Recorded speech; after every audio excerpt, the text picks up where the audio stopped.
In the Vatican, most assignments are given with a kind of ceremony, a blessing, a document sealed with wax, the promise of holy purpose.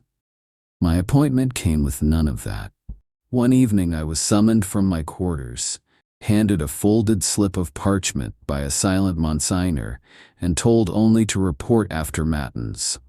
There was no signature on the parchment, only a line written in a trembling hand, Custos Ossium, keeper of the bones. I thought it some clerical error. My service in the church had been humble, unremarkable. I was a man of quiet duties, translating fragments, copying records, attending Mass in the shadow of greater men.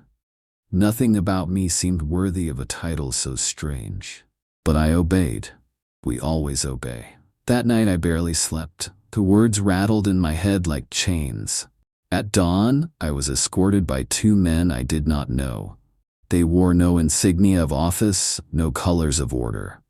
Only plain black cassocks and silver crucifixes that glimmered faintly in the torchlight of the halls below. They did not speak. We descended past archives I had never seen, through doors sealed with locks that bore no keys. Some were carved with Latin scripture, others with symbols I did not recognize. Jagged, curling letters that made my eyes ache when I tried to follow them. It grew colder as we went down. The air itself felt heavier, as though centuries pressed against us. The walls changed from polished stone to rougher, darker masonry. I had the uncanny sense that we were passing into a place older than the Vatican itself. At last, we stopped before a massive gate of iron. The metal was dark, almost black, streaked with lines of tarnish that looked like dried blood. 7 locks sealed it, each one different. Iron, silver, brass, and others I could not name. One of the men produced a ring of keys. His hands shook slightly as he fitted them into the locks. The sound echoed far too loudly in the silence of that hall. When the gate groaned open, a rush of air spilled out. Not a draft, not a wind, but a breath, and with it came a smell I cannot forget. Not rot, not sulfur, but something sharper, metallic, like coins rubbed between fingers, worn and oily with the touch of too many hands.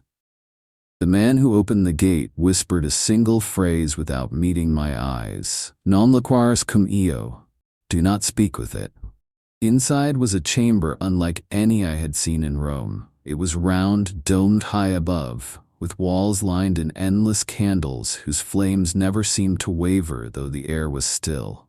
At the center stood a reliquary, not ornate and gilded like those kept for saints, but plain and brutal.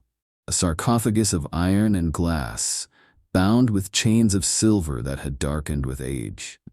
I stepped closer. Inside lay bones.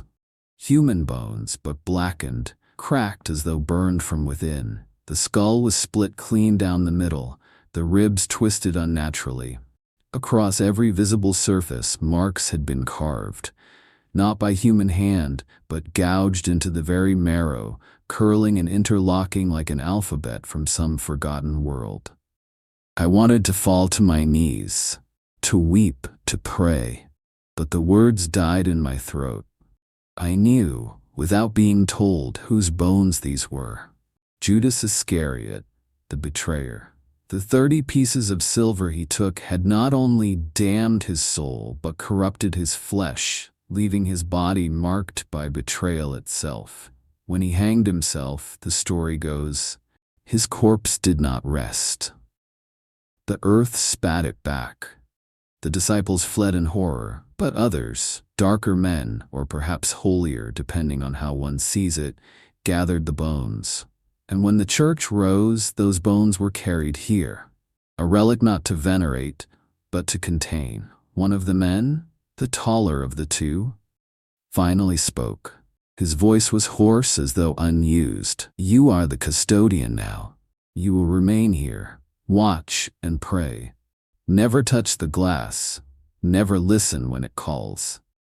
When what calls? I asked, though the words felt childish, small against the silence. Both men looked at me, and for the first time I saw fear in their eyes. They did not answer.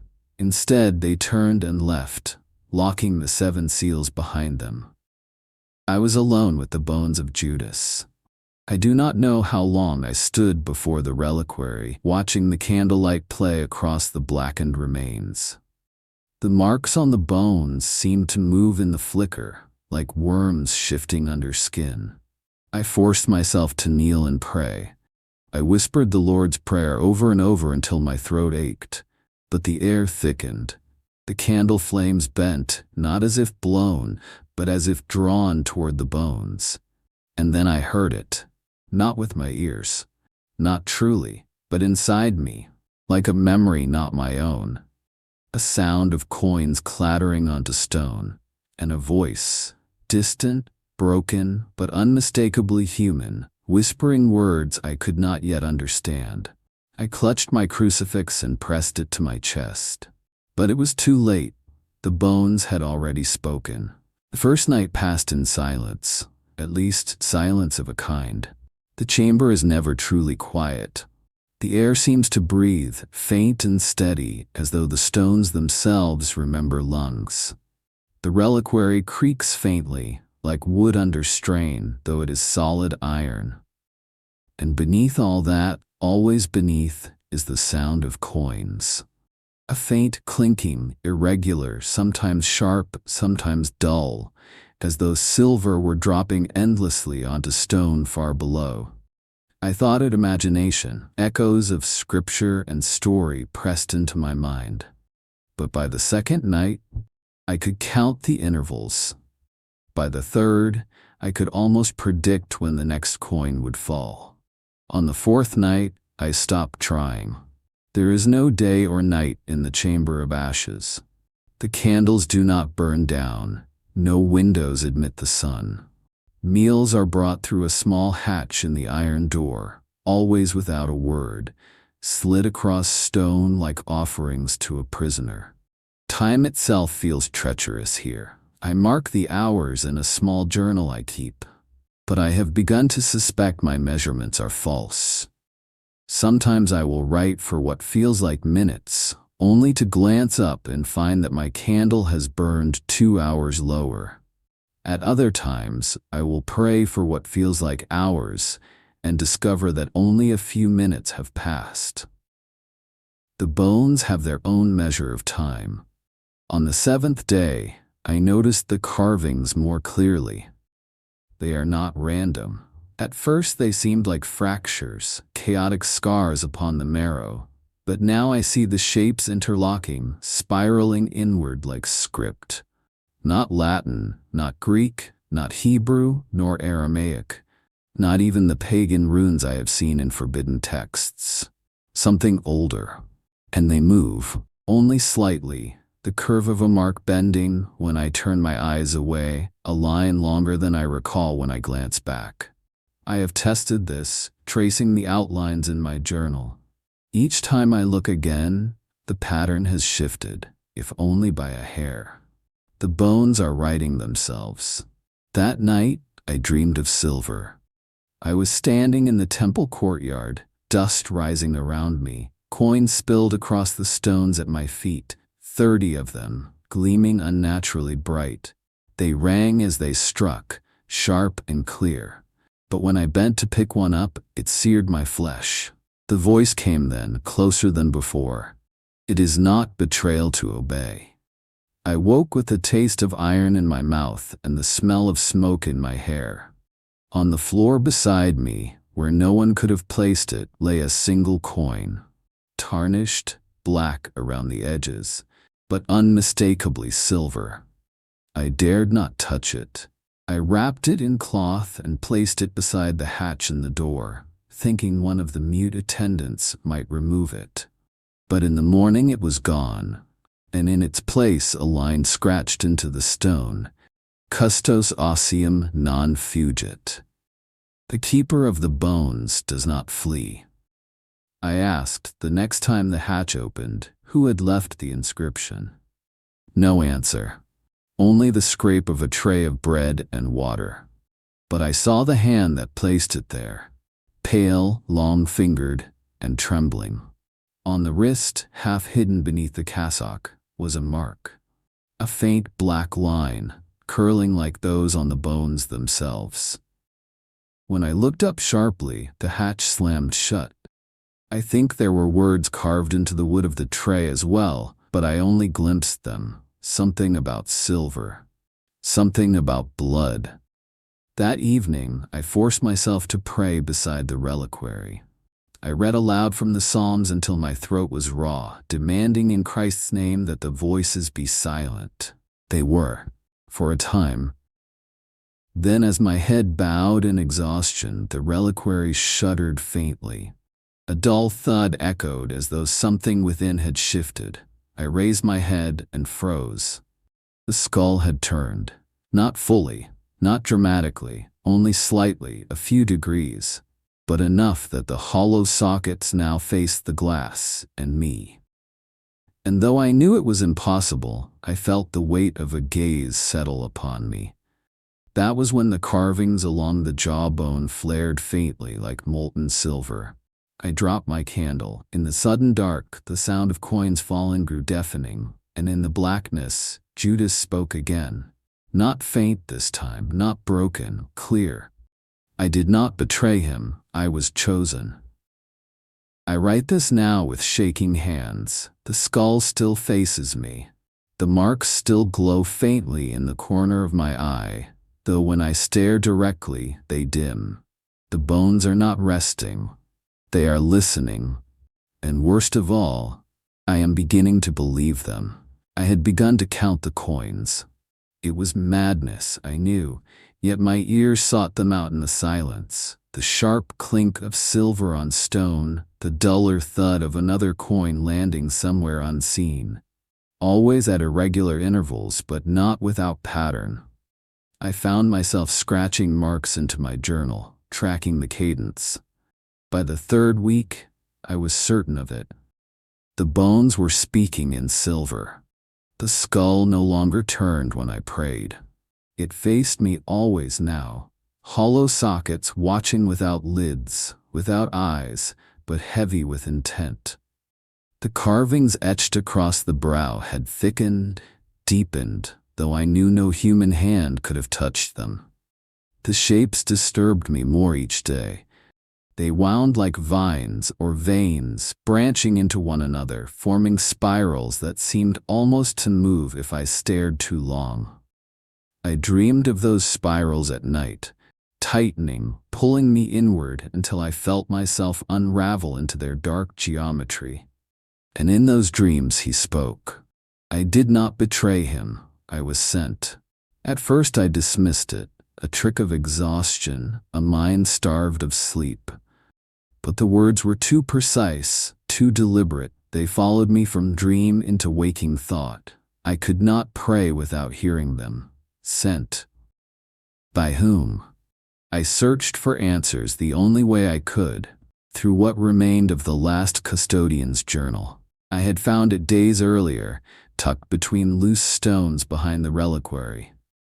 A thin leather book, its pages warped by damp and blackened at the edges, as though someone had tried to burn it before hiding it.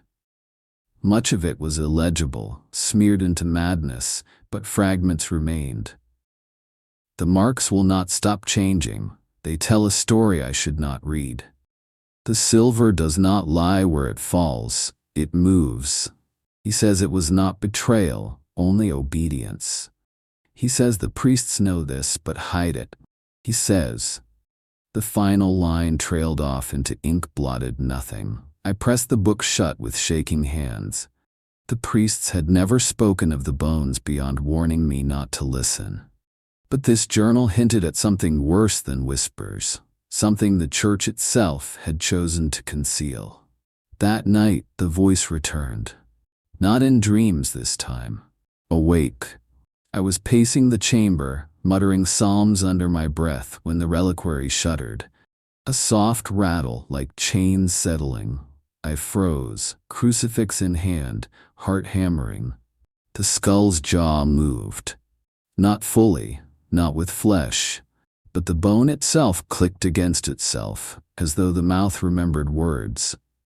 And from it came a sound that was not a sound, but an intrusion into thought. Do you know why he wept in the garden? I pressed my hands over my ears, but the voice did not cease. It was not fear of death, not fear of pain. He wept because he knew what must be done and who must do it.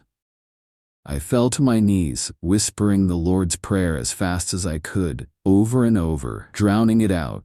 But the voice pressed harder, curling around each word I spoke like smoke. The kiss was not betrayal, it was command. He chose me. He chose me. When I awoke, hours had passed. My journal lay open on the floor beside me.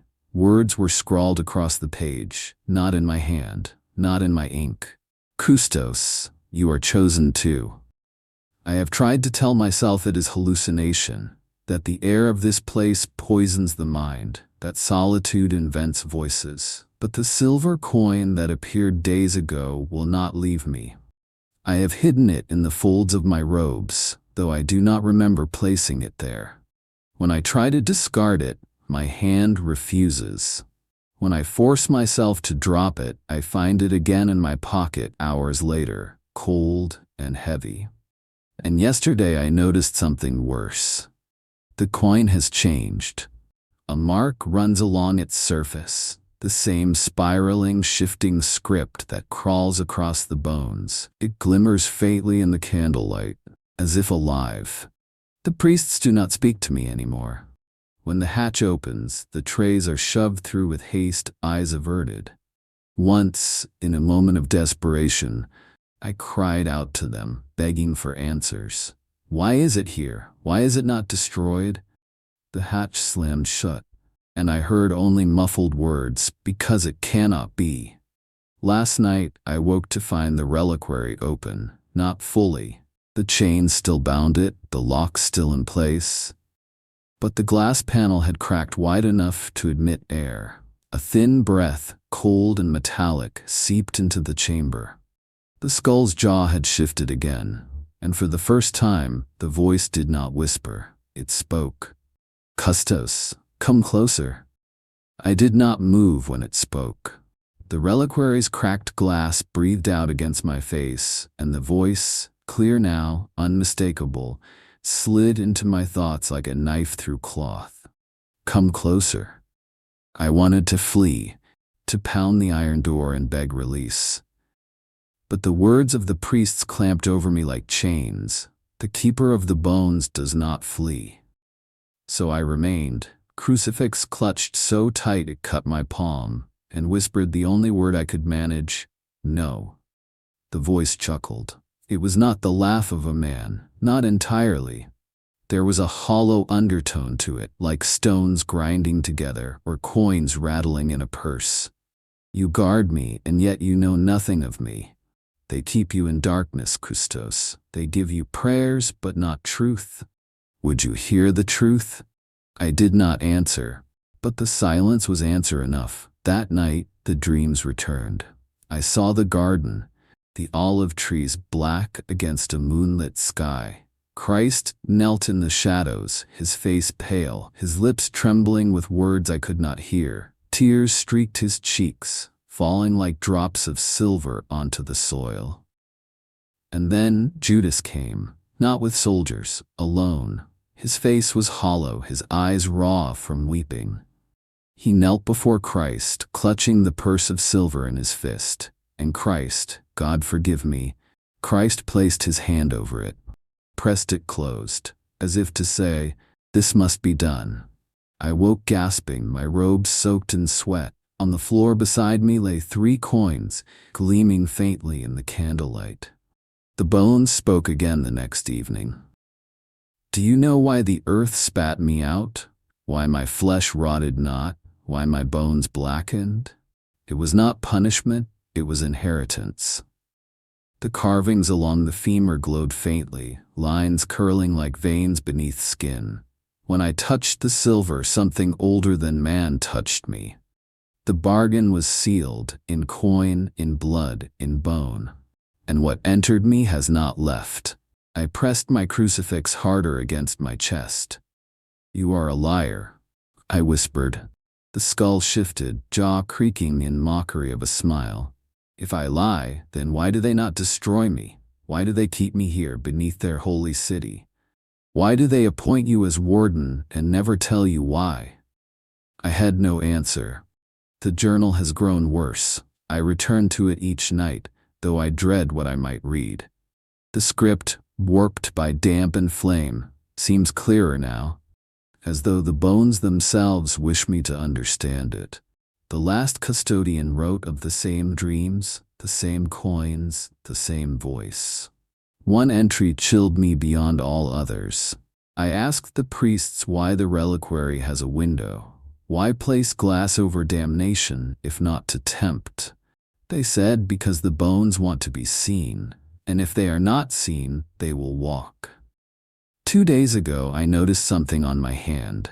At first, I thought it dirt, a smudge of soot from the candles. But no, it was beneath the skin. A faint black line, curling like a scar. By the next morning, it had grown into a loop, a spiral I recognized from the carvings on the bones. I scrubbed until my flesh bled. The mark did not fade. It is still there now, coiled around the meat of my palm, faintly warm to the touch. And when I close my fist, it burns. Last night, I begged the priests through the hatch to release me.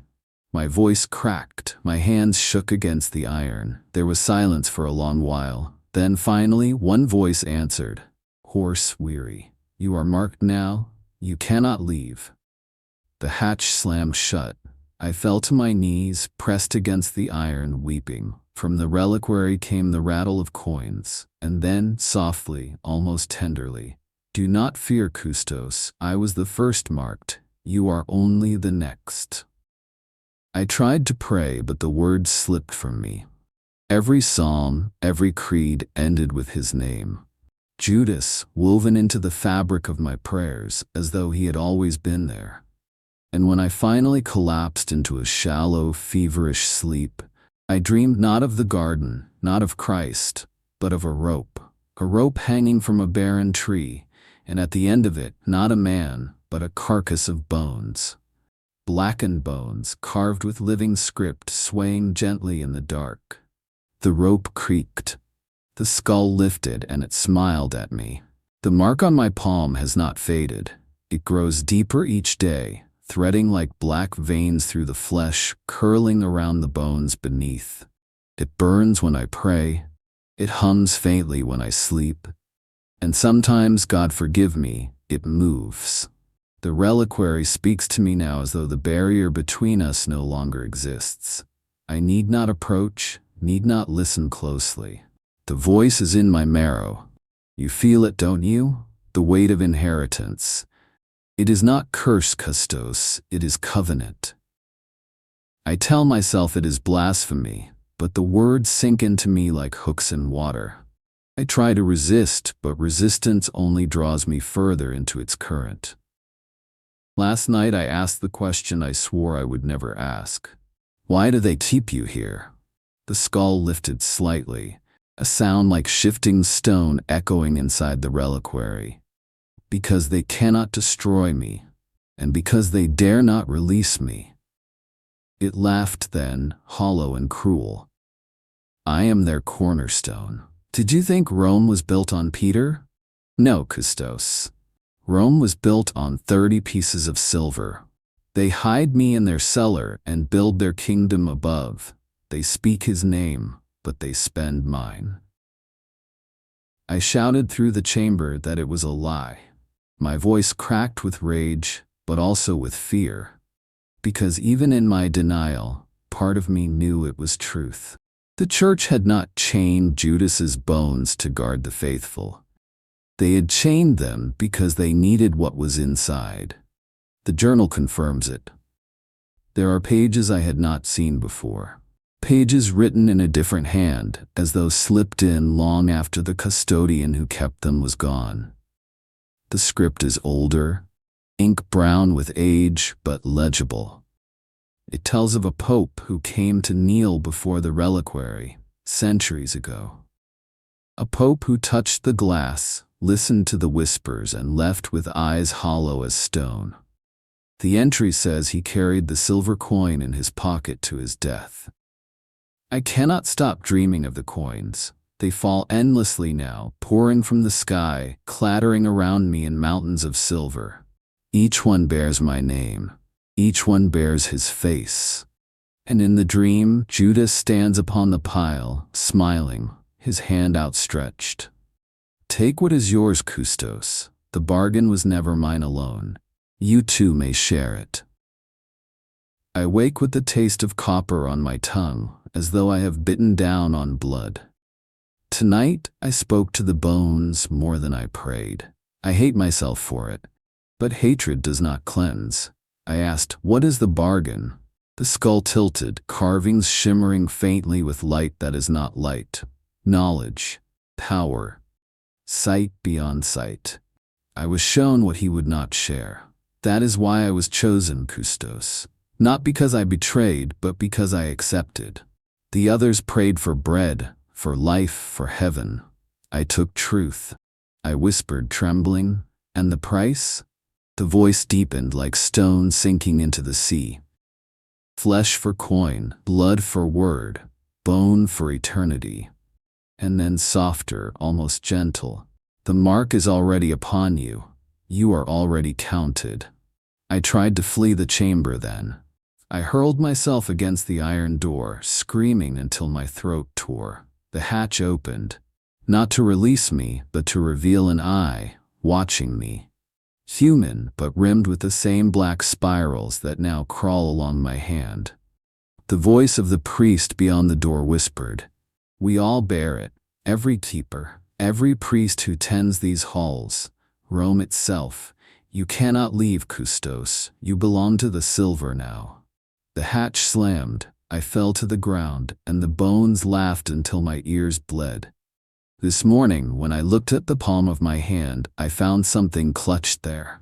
A coin, bright silver, freshly minted, and on its face not Caesar, not Christ, but Judas.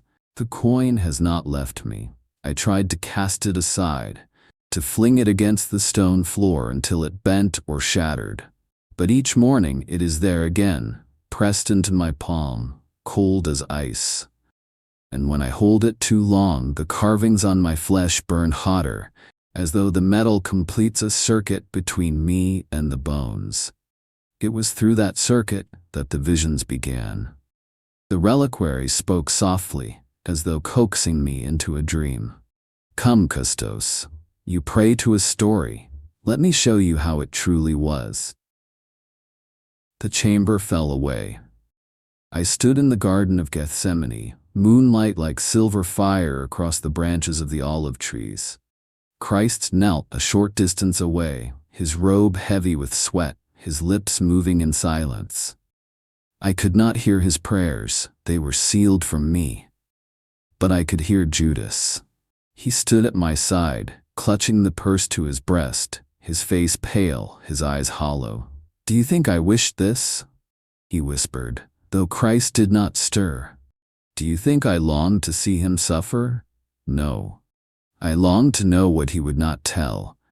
The kingdom he promised was not of this world, but he never said whose kingdom it was. The purse jingled in his hands. When I touched the silver, I heard him. Not the rabbi, not the lamb, the other voice, the voice older than angels, the one that whispered even as he spoke. That was the truth I bought. That was the bargain. The scene shifted. I stood now in the hall of the Sanhedrin. Judas poured the coins into the high priest's hands. The silver gleamed like starlight, but I saw beneath the surface of each coin veins like living flesh. Caiaphas smiled, though his smile did not reach his eyes. He spoke the words of condemnation, but I heard another voice behind his teeth, a voice of hunger. Do you see, Custos? The reliquary whispered. The bargain was not mine alone. The priests took it too. They took it before Rome. They take it still. The vision darkened. I stood beneath a barren tree, the rope swinging. Judas dangled from it, his face swollen, his tongue blackened. But his eyes were open, and he looked at me. "Do you know why I hanged myself, Custos?" His swollen lips cracked into a grin. Because the flesh could not contain what the silver had planted.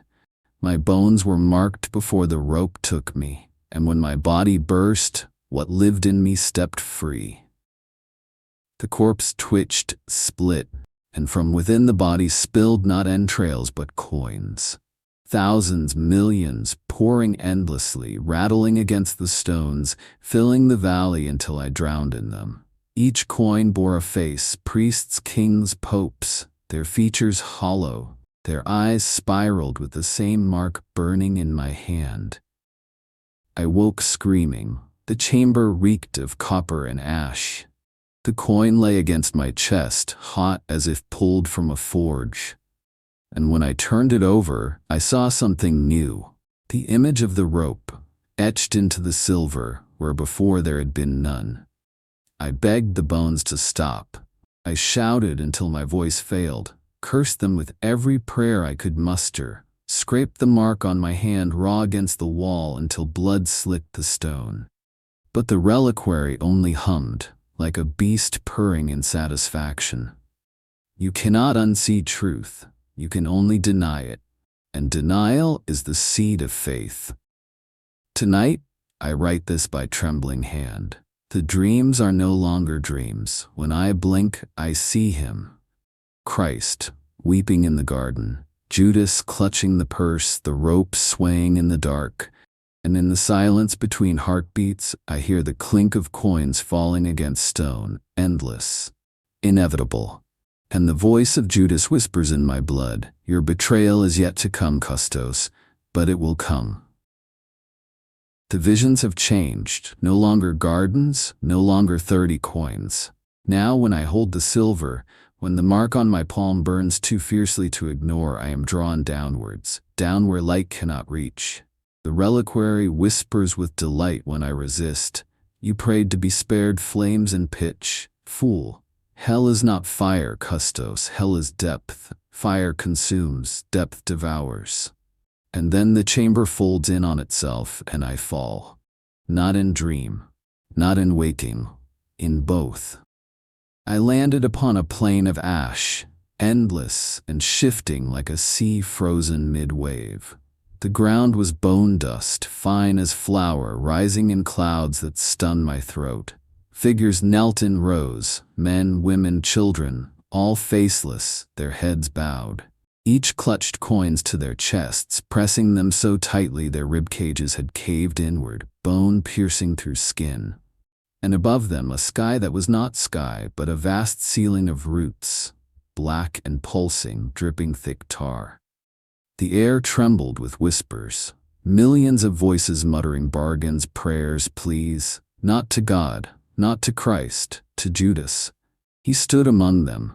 Not the man from the Gospels, not the hanged corpse, but a thing born from him, skin gray as parchment, eyes black spirals burning with red embers. His chest gaped open, ribs curling outward like broken gates. Within not a heart, but a pit of silver that bled coins endlessly into the dust at his feet. "Behold, Custos," he said, his voice filling the plain. "This is my kingdom. Bought not with faith but with transaction. Hell is not punishment, hell is contract. Every soul that takes the bargain comes to me." I could not move. My legs were shackled by chains I had not seen until I looked down. Each link was a coin, etched with my own face. "You think you guard my bones," Judas said, "but you are my heir." The plain quaked. The faceless thousands lifted their heads. Their faces were not empty after all. They were familiar, priests I had known, cardinals, a pope I had seen only in portraits. Their mouths opened in unison. Silver for flesh, flesh for eternity. The chant shook the roots above. and black sap rained down upon us, sizzling where it struck. I screamed, and Judas placed his hand upon my shoulder. It was warm, human. "Do not fear, you are not damned, you are chosen." The vision shattered like glass. I awoke in the chamber, gasping, clawing at my chest, certain my ribs would be torn outward. But there was no wound, only the coin resting upon me, its surface slick with black tar that vanished as I watched. I did not pray this time. Prayer feels empty now, a child's lullaby sung to a wolf. Instead, I asked the reliquary the question I no longer dared ask myself. "What do you want from me?" The bones rattled faintly, the skull pressing against the glass. "Not want, Custos. Need. I cannot step free until flesh accepts the bargain anew. I gave my body to it once, but body fails. Flesh rots. You must carry it forward. Only then will the contract live." I shook my head until my neck ached. "I will not. I belong to God." The reliquary laughed, not cruel, but mournful. "Then ask him why he still lets me speak." Tonight I write with the candle nearly gone, the shadows around me writhing like serpents. The whispers are no longer confined to the chamber. They bleed into the corridors, into the stones of Rome. I hear them in the footsteps of priests above. I hear them in the bells of the basilica, each toll an echo of silver coins dropping onto marble. And when I close my eyes, I see Judas, ribs like gates, chest pouring endless silver, smiling as though I were his son. I fear the bones no longer guard hell. They are hell. And I am already inside. I have stopped eating. Bread tastes of ash. Wine burns like tar. Every sound echoes like the clink of coins. I try to pray, but the words unravel on my tongue, dissolving into whispers I do not recognize. When I kneel, I do not feel God's eyes upon me. I feel Judas's hand upon my shoulder. The reliquary has grown heavier, though no one else can lift it but me. When the others tried to move it during the last inspection, it would not budge, as though fused to the earth. But when I place my hand upon it, it shifts easily, like a child's toy. I know why. It has chosen me. The offer came last night. The chamber was silent, save for the tick of dripping water in the dark. I had forced myself not to touch the coin, not to look upon the mark in my palm. But as sleep came for me, I felt my body lift, dragged down into that realm of ash once more. Judas was waiting, not grotesque this time, not the beast of ribs and silver. He wore the face of the man I had seen in frescoes, dark eyes weary, lips trembling with regret. He approached me slowly, palms open. "You think I am your enemy," he said, voice hoarse. "But I was you once, a disciple, a servant, a believer. I prayed as you pray, I begged as you beg, and I was forsaken." His shadow lengthened across the plain. "They call me traitor. But tell me, Custos, what is worse, betrayal of a man or betrayal of eternity? He promised us the kingdom. He gave us Rome's cross. I sought the truth, and the truth answered." He reached into his chest. His ribs peeled back without blood, and from within he drew a coin larger than the rest, etched with words I could not read. "This is the first coin, Custos. The bargain that birthed all others. With this I was spared." I whispered, "You hanged yourself." He smiled sadly. "The rope took my flesh, but my soul was bound elsewhere, purchased whole. They cannot destroy what has been bought." The coin pulsed like a heart. "You fear damnation. Do not deny it. Every priest does. Every pope, every shepherd who knows his flock is stained and yet dares promise them heaven. I can spare you, Custos. I can buy you back from death itself. All I ask is a small betrayal. Nothing you will miss."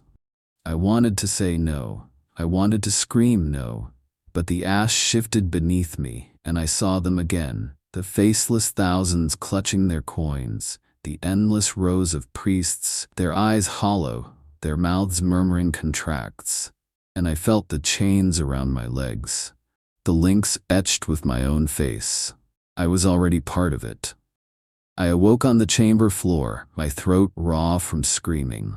The coin lay upon my chest, but this time there were two. The original, and another I had never seen before, larger, heavier, warm to the touch. Its surface bore no emperor's head, no Roman mark, but something older, a circle devouring itself. When I closed my eyes, I felt Judas's whisper against my ear, "Hold it, and you will never die." Tonight, I cannot write for long. The candle is nearly gone, and I am afraid of the dark, because the bargain is simple. To be spared damnation, I need only do one thing, one betrayal.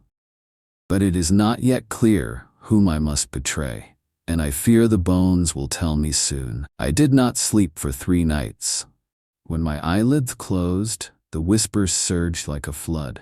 The coin burned against my skin, and still I dared not throw it away, because it no longer belonged to me. It belonged to him. On the 4th night, Judas came again, not in the grotesque form, not as the man of Galilee, but as shadow, a figure of smoke and coin, flickering like a candle flame. He circled me as I stood upon the plain of ash. "You pray for clarity," he said. "But clarity is the lie of the righteous. Truth is riddle. Truth is bargain. Will you hear it, Custos?" My throat was dry. "Speak." He leaned close. His breath was iron. "Then hear the coin's riddle, and know, to solve it is to be spared forever." The words came like chimes of silver, each syllable etched into my skull. 3 times the crow shall call, and blood must wet the stone. A faithful tongue must break in 2 and open flesh to bone. 1 gate you close, 1 gate you rend, 1 prayer you end, 1 prayer you send. Then silver falls and flesh is free, then chains dissolve, eternity. I fell to my knees, ears bleeding. The ash plain rippled like water under storm. "What does it mean?" I gasped. Judas only smiled. "It means freedom, Custos. Yours, and perhaps theirs. Perform it and the bargain is sealed. Fail, and the chains await you still." I woke on the chamber floor, shaking, the riddle etched across the walls in black ash that no hand could wash away. The other priests have begun to avoid me. They whisper in corridors. Some cross themselves when I pass. They think I am mad. Perhaps I am, but the riddle burns in me. Last night, I heard the first crow. Not a bird, but a sound, deep within the reliquary, echoing like rusted hinges. The mark on my palm split open, bleeding without wound.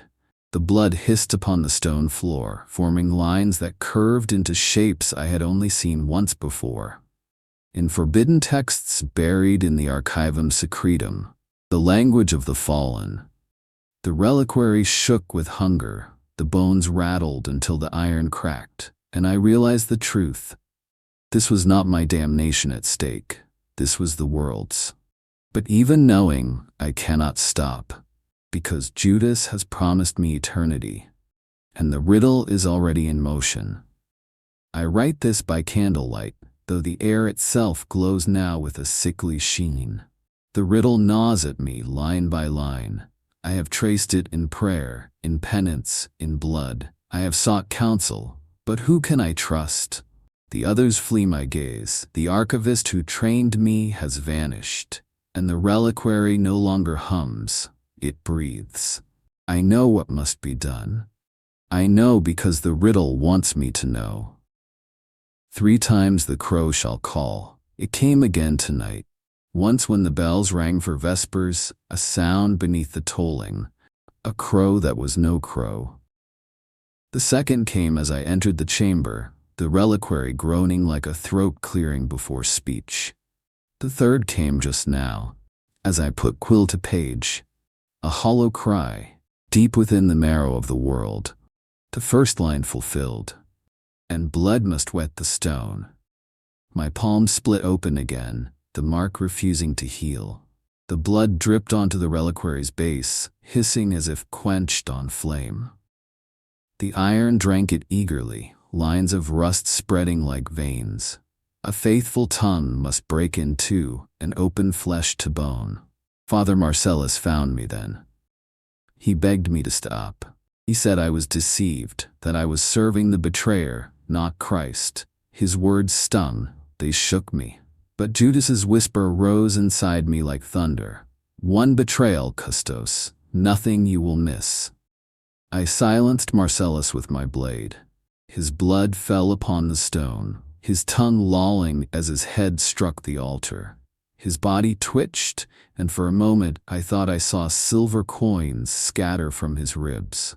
One betrayal, nothing I will miss. One gate you close, one gate you rend. I barred the doors of the chamber, none may enter now.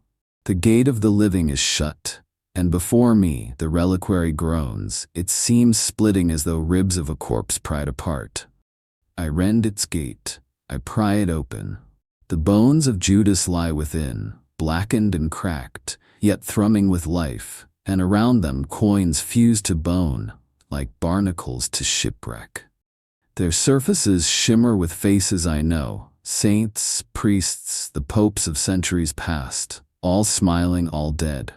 One prayer you end, one prayer you send. I ended Marcellus's prayer. His lips stilled, his rosary snapped beneath my boot.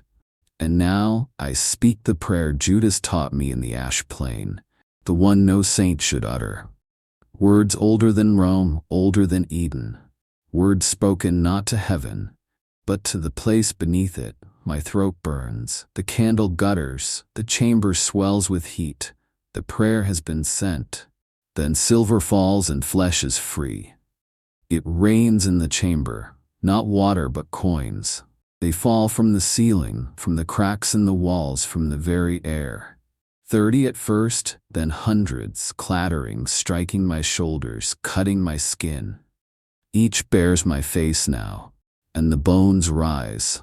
The skeleton of Judas stands, joints grinding, coins spilling from its hollow mouth. Its empty sockets blaze with black fire. It leans close. Well done, Custos, the contract is complete.